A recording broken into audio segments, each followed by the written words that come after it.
Yo, may gabi sa inyo mga kabutod. Tanawin niyo ang person. Wala na, loy kayong person na stranded sa ulan.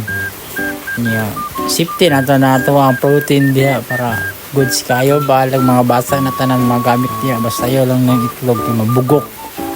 Tanawin niyo madre asag yung kusuga sa ulan.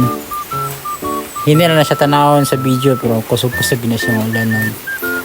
Pasilong ito, mabasa. Dugay-dugay po na itong paggulat diri. Mga kabutod na mga kaya po siguro 2 ka oras hapit.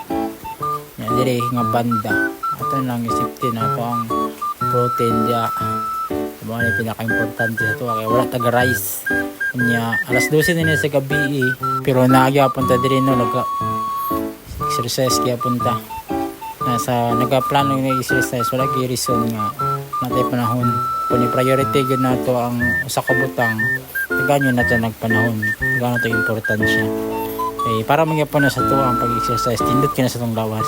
Huwag tayo mo kanunay. Peace out.